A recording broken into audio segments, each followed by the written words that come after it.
اینمی قسم مقتدی هم است. او مقتدی، اگر تو ملای امام باشی، امروز که تو میری محضی اینی قدر از چگک داری سیگرت میفروشی در روزی در 300 قناعت نداری 9000 افغانی در یک ماه میشه و میگی بازم شکایت داری که 9000 کم است. اما مولای امام که میگیری که هم پیشوای دینیت است، هم نمازت میده، هم اولادت تعلیم میده، میگه ما بین ریشتفیدا میشینه میگه چی قبدین برو یک 3000 برش بده، 3000 اوقاف برش میده. چی کار داره دیگه؟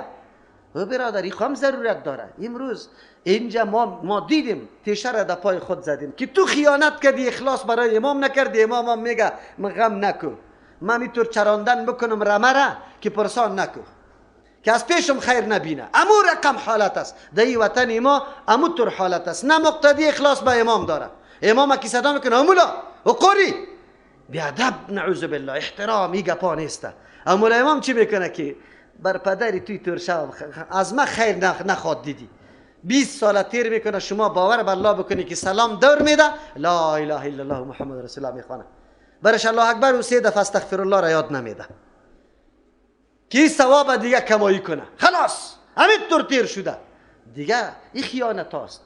دین ایره نمیگه، دین ما را آشنا میسازه. اولادی کسی که یتیم در پیش تو باقی ماند، اینطور فکر بکو که اولادی تو در پیش کسی باقی مانده و او کمزور است، حقی خود گرفته نمیتونه. چه قسم معامله؟ اگر او آدم قطع اولادی ظلم بکنه، زیادت بکنه، چقدر قارید میه؟ اینمی قسم اولادی مردم در تو باقی مانده، تو باید امیر در نظر بگیری. الله چی میفرمه؟ ذهنت ساخت و بعد از او برات میگه که فلیتق الله. اینطورم فکر نکو که روزا همینطور تیر میشه و کسی سرت قرار نداره و عملت ثبت نمیشه. ایره بدانی فلیتق الله، بعد از الله بترسه. کدام الله؟ اللهی که از اراده دلت خبر داره. دست که شور میدی، الله میدانه که دست به خاطر کدام هدف شور داده. حالی تو بی که اگر تو رعایت ای اولاد کمزور یتیمه کردی خاص به خاطر رضای الله، چقدر قدر و قیمت به نزد الله داری که به خاطر رضای الله تو یتیم پرورش کردی، مالش حفاظت کردی، تعلیم و تربیه دادی. او در جامعه نفر مفسد تربیه نشد. ما و شما تجربه کردیم در جامعه ما نفرای مفسد همیشه کیست؟ بگوی یتیم هاست. سرپرست نداره، خرمنا را کی در میده؟ یتیم. دزدی را کی میکنه؟ یتیم. فسق و فجور را کی میکنه؟ یتیم. علتش است که کسی سرپرست نداره. بچه پدردار خو وقت صوبکی الا در مدرسه اقرا و در مدرسه بگوی فلانی وقت داخل کرده شه، در گردنکش نکتایگه که دریشیگه که در جانش که از دستش گرفته برده. یتیم بیچاره است که به خاطر گدایی در مستری خانه و در اوتل خانه میره، سرنوشت در کجا میرسه؟ کدام عملی نامشروع نیست که سری از جا نمیشه. جامعه اسلام بی امروز ملت اسلامی خود مسلمان میگیره، اما از یتیم آگاهی نداره، بلکه حق واجبی یتیم ای گرفته بیلدینگ به خود جور کرده. ای باز ده حج میره، ای بدبخت ای باز میگه من صدقه میکنم، ختم میگیرم. این ختمه تو به نزد الله قبول میشه؟ مال یتیم در شکم انداخته. فلیتق الله، از الله بترسه. ولیقولوا قولا سدیدا، باید بگوین قول سدیده برای دلجویی و تسلی همین مردم حاجتمند که در گرد میراث در وقت توزیع میراث آمدن. بسیار سخنای درست، یعنی اصلاح جان و مالی ایتام بکنه، گپای خوب برش بگوی، دلصبری برش بده. برات میگه بده مال مرا، بچه جان، بیادرزاده جان، بچه کاکا جان، این مال تو که کلان شدی باز برات میدم، من برات حفاظت میکنم. اینی تو رست بفهمون شد. ان الذين ياكلون اموال اليتامى، یقینا کسانی که میخورن مال یتیم ظلما به ظلم بدون کدام حق شرعی، انما یاکلون، یقینا میخورن فی بطونهم، در شکمای خود، نارن، آتش، و سیصلون سعیرا، زود است که داخل شوه سعیرا، د آتش گرم. مفسرین میگه که مراد از این آتش کنایه است. این مال سبب و ذریعه برای ازی میشه که آتش جهنم در قلب ازی باز انداخته میشه.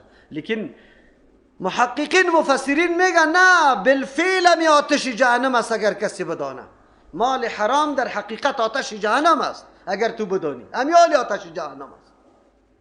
مال حرام که دی شکم آمد تو را طرف گناه دیگه سوق میده. کار عمل نیک و کار نیک دیگه از دست تو سر زد نمیشه. مردم ها که گفتن دمی وقت مجاهدین خودسری که بود در کدام سرحد رسیدن؟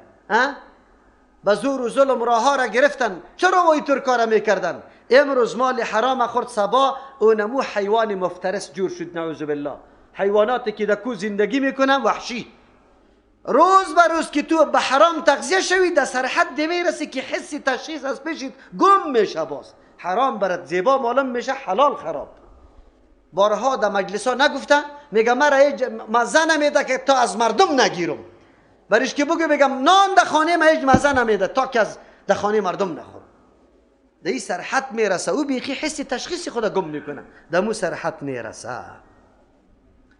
عزیزان گرامی، امیجا ما ببینیم مال یتیم خوردن. مال یتیم خوردن خو یکی اوصیا یا وکیلا یا سرپرستایش است که یتیم به او حواله میشه، او دیگه شروع میکنه به انواع و صورتهای مختلف در صدد عزیز که مال یتیم چی بکنه؟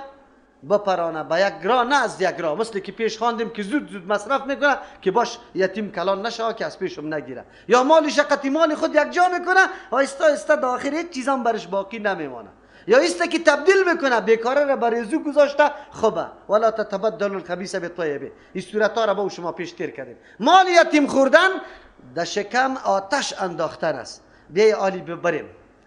ملا صاحب بگوی، یاجی صاحب بگوی، بگو پدرش بیگا وفات کرده، امروز اینمی خردکا صغیرا باقی مانده. ماموری دولت بود، خانهش هم کراییسته، نه زمین داره نه دکان داره، فقط یک معاشی از طریق ماموریت و معلمی میگرفت. امروز مردش در قبرستان رفته.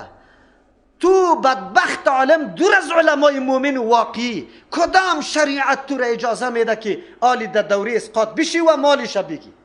کدام عالم است که همینجا بستاد شوه برای ما دلیل بگوید که بلی درست است؟ این بیدینی اینطور نیست که صبور، یکی صبورا، این دزدا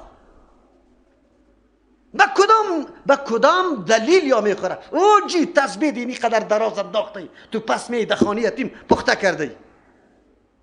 معارف القرآن تفسیر حنفی است، ملای حنفی است، از اولای کتابای فتاوی حنفی نقل میکنه.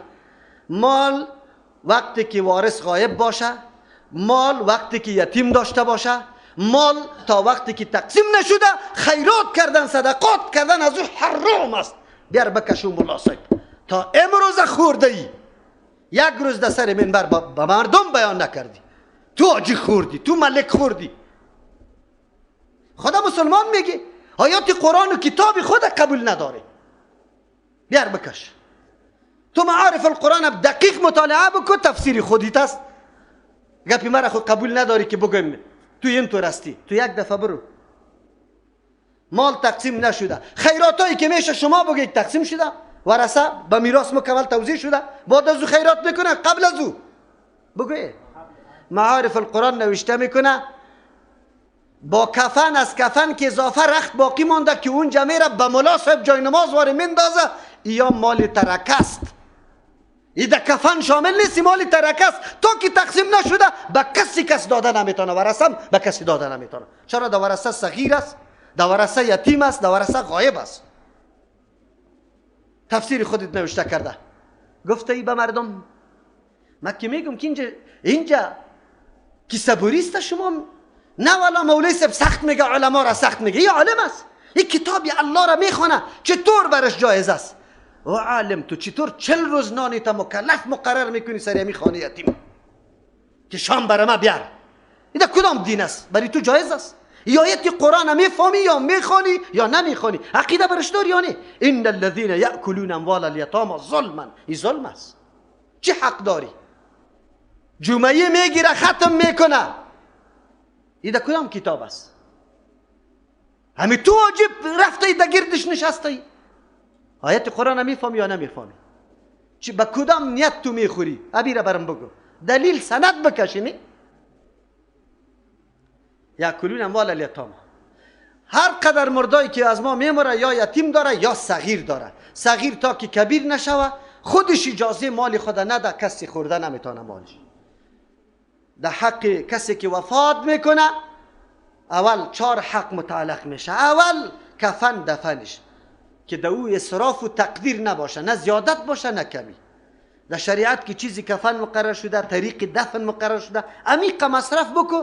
کفن سان برش میگیری، نروی که از او کده رخت اعلا نیست او را برش بگیری کفن جور کنی. چرا؟ اسراف است. به اندازه 5 متر کفن میشه، تو میری 15 متر برش کفن جور میکنی، نیست جایز برات. اول حقی که در مال میت متعلق میشه کفن و دفن خودش است. غسل بده، دفن کوشه، کفن کوشه.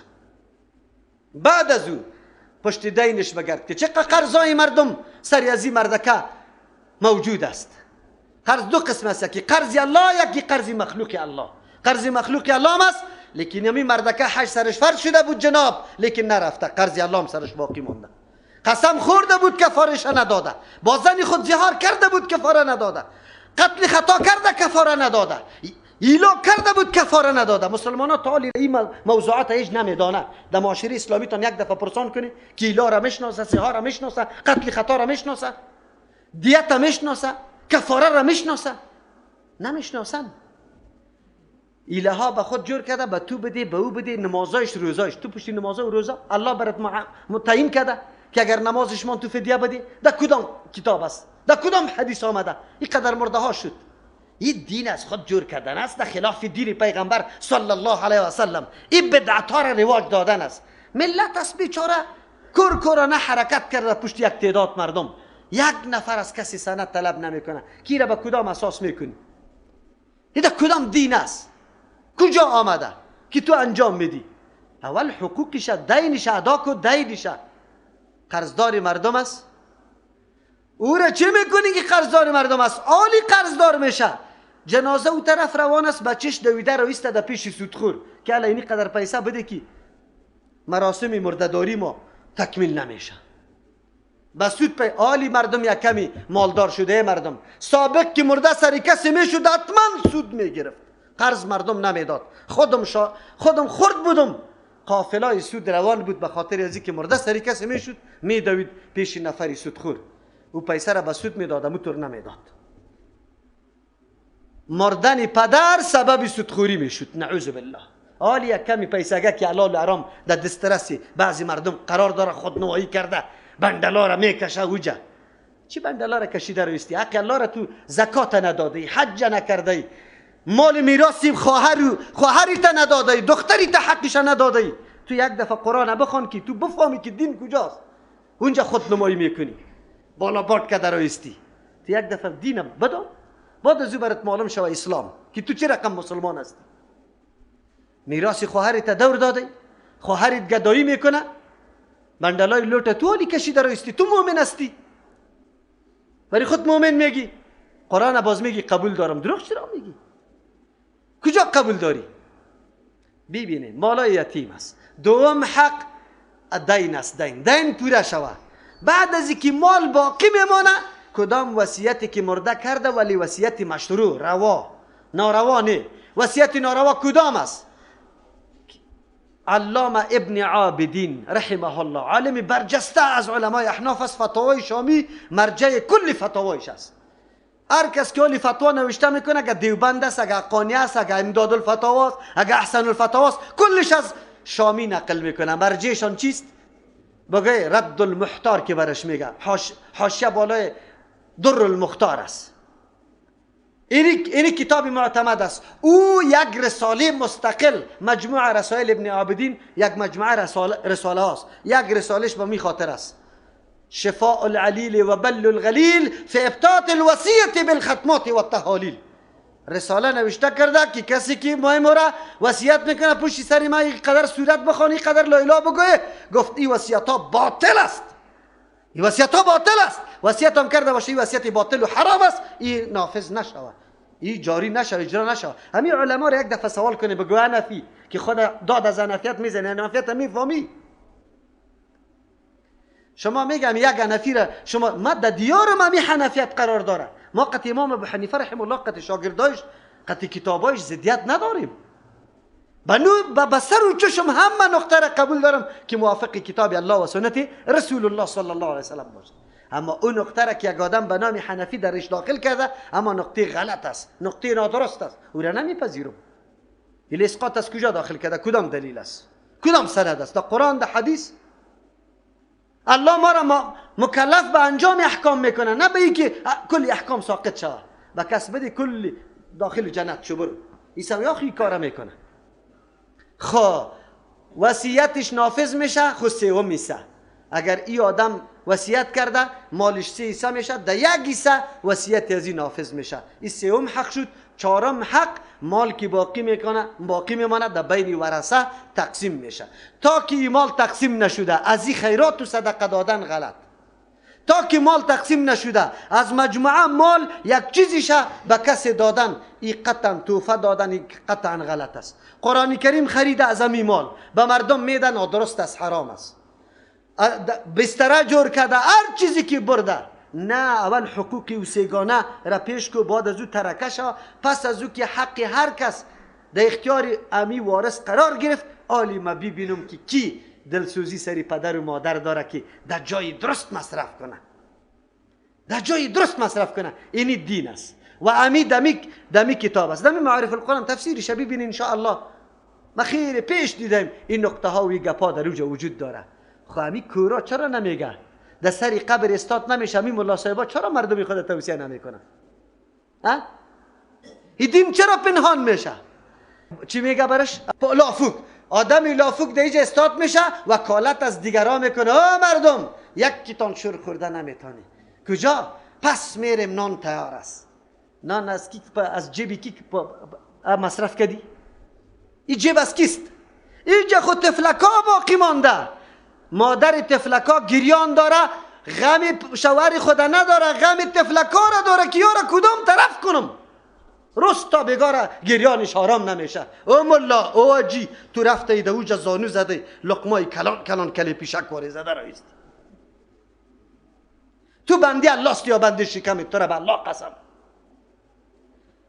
تابع پیغمبر واقعی محمد رسول الله است یا تابع پیغمبر شکمی است؟ کدامش هستی که تو خورده رایستی؟ تو اول پرسان که کی حلال است یا حرام برد. بعد از او در این اکتفا نمیکنه، جمعی شروع میشه. این مصرف از کجا میشه؟ این کی میکنه؟ این مال کی است؟ در روز بعد از زمین جمعی در بین امی ورثه جنگ و جدل شروع است، در محکمه ریزا شروع میشه.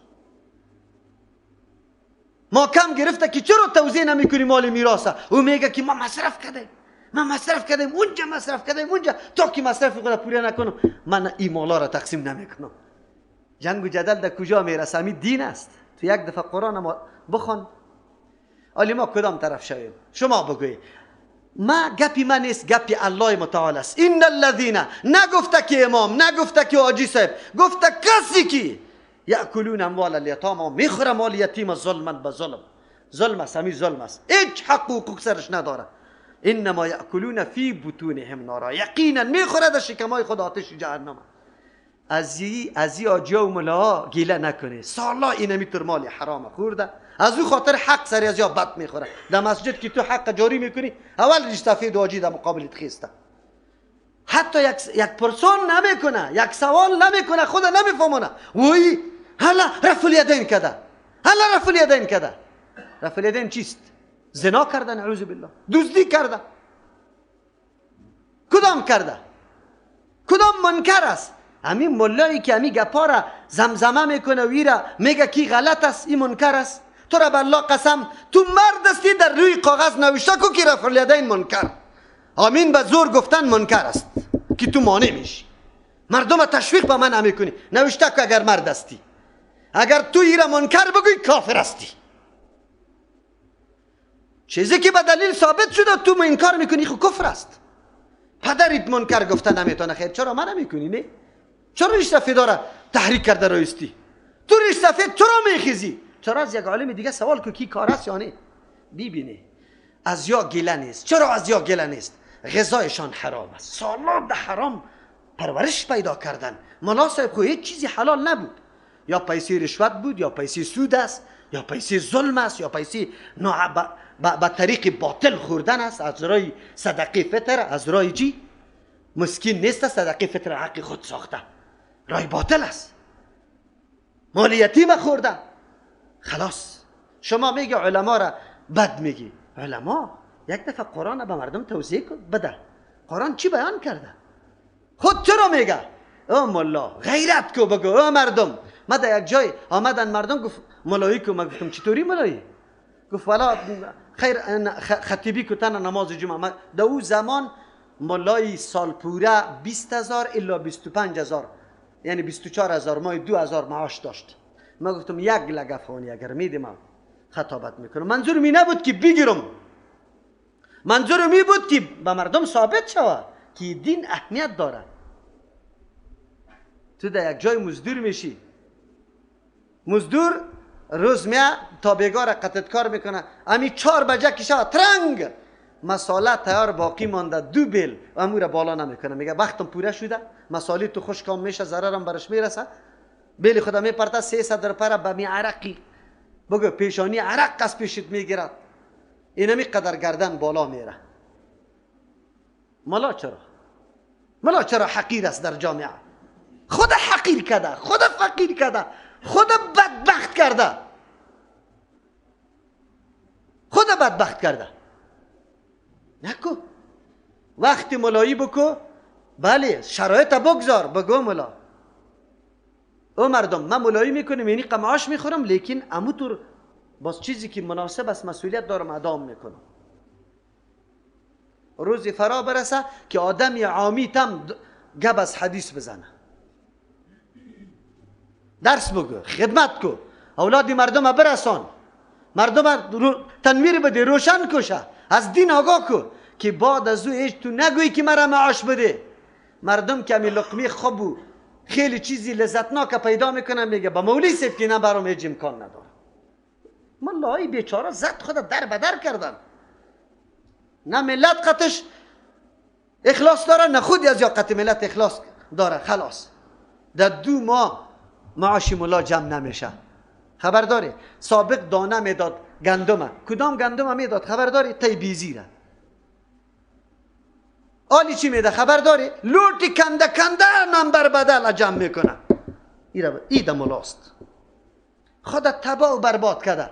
عزتمند یک وظیفه را انجام بدی ولی خدمت دین بکن، باز بعد از او ببین که عزتت میشه یا نمیشه. به الله قسمی تو عزت تو خدمت دین الله را بکن. الله غیرتی ذات نیست. لیکن یا همیشه مال یتیم خورده. همین ملا صاحبا را شما پرسان کنی، وی دمی تلویزیون سوال بکنید، زنگ بزنید، تلفن بکنید، بگو سند دلیل. همین مال که توزیع نشده باشد، تقسیم نشده باشد در مذهب حنفی، خیرات و صدقات از این چی رقم است؟ ملا صاحب تو که امو رختی که گرفتی که باقی مانده بود از کفن، او در ترکه میراث میاد یا نه کدام دیگه؟ در ترکه میراث کل چیز میاد. ظرفایی که یا میخرن مرده را سر شش تا باز عقیده مردم غلط است او را میده میکنه، این اسراف است. این عقیده این دواست نعوذ بالله. این مرده اینقدر نجس است. چی میگن؟ تفلک مرده معصوم 3 روز بعد سعی میکنی که در خانه دیگ بار است، خیرات است. چی میگن؟ خیرات میکنی. این خود طفل معصوم مرده، این خود تالی را بالغ نشده، مکلف به احکام نشده، گناه نکرده، چی خیرات است؟ والا 4 موری خانه در خون غرق است. 4 موری خانه در خون. این مردم از شما پرسان بکنی، این مردم یک دفعه یا دین یاد داره یا ندارن؟ در بدر خاک بسر عقیده این دعا در اینجا وجود داره. دین پنهان شده، مردم نمیفهمه. بیچاره که طفل معصوم مرده دیگه بار کرده. او برادر او طفل معصومی قدر معصوم است که در روز قیامت در اونجا استاد میشه، از دامن پدر و مادر کش میکنه. با الله میگه که من راضی نمیشم تا وقتی که پدر و مادر اگر موحد باشه در جنت نبره. تا این اندازه رو عصمت داره. تو در دعایش نگفتی اللهم اجعله، نگفتی اللهم اغفره، گفتی اللهم اجعله لنا فرته و اجعله لنا چیسته زخرا و اجعله لنا شافعا و اجعله لنا مشفعا. اینطوری دعاها را برش کردی. لیکن یا اینطور کاراست. اینی گپاسته، اینی ملت ماست، اینی دینشان است، اینی علمای ماست. سوال بکنی از پیش که بگویا براتون یوصیکم الله فی اولادکم، حکم محکم میکنه الله متعال. رسمای جاهلیت الله بدل میکنه، از بین میبره، دروازه های ظلم بسته میکنه. از او خاطر این آیت رکن از ارکان دین در مورد میراث است. یوصیکم الله، حکم محکم میکنه شما را الله فی اولادکم، در مورد اولادتان. چه رقم؟ للذکر مثل حظ الانثیین، برای مذکر برای اولاد مردینه به مثل حصه دو دختر است. دو اولاد زنانه که داری به مثل حصه از او برای یک بچه است. اینجا حصه بچه را قیاس کرده، اول اصل حصه دختر را قرار داده. او دختری که تا دین روزه حق نداشت که مال بگیره، خودشان به میراث برده میشد. قرآن آمد گفت که حق اصلی از دختر است، حق بچه سری از او قیاس شود، او اصل شود، ای فرع شود. مثل حظ الانثیین. یکی از جمله قوانینی که دشمنای دین اعتراض سر اسلام داره امیسته، میگه حق زنا را ناقص کرده. چرا؟ 2 حصه را به بچه میده، 1 حصه را برای دختر میده. کسی که مطالعه اسلامی نداشته باشه بازی اعتراض کفار بشنوه، اوه دیگه خلاص. این سابق این مردمای ما که به نام بورس در فرانسه و در روسیه و در اینجا رفتن، بیچاره علم نداشتن، معلومات اسلامی نداشتن. اونجا کی رفتن به جای از اینکه تکنیک یاد بگیره، به جای از اینکه خب ماهر علم شوه، سوالای مستشرقین اونجا گوش گرفته بود، امو اعتراضا و انتقادات از این پرورانده بود و را خب چی کرده بود، قوت داده بود. اینجا که پس می آمد خدمت دیگه وطن یاد نداشت، اول اعتراض میکرد پیغمبر چرا 9 زن گرفت، دیگه اعتراض میکرد وای ما حق زنا را پایمال کردیم، ما خودی ما 2 حصه میگیریم به زن 1 حصه میدیم. دیگه اعتراض میکرد خود دزدی کرد از دوری حاجت و ضرورت، چرا دستش قطع شود، قاتل خوبی از او قتل کرده چرا خودش کشته شود. این نکته ها را کسی که دین اسلام رابطه به قرآن نداشته باشه سوالای خیلی بزرگ برش معلوم میشه که راستی والا در اسلام نعوذ بالله نقصانات وجود داره. اما وقتی قرآن خوانده باشه به دین آشنا باشه این سوالا را امونجا خنثی میکرد. مردم ما در بدر شد، اولاد ما چرا کمونیست شد؟ مفکوره خالی بود، ذهنی چیز نداشت.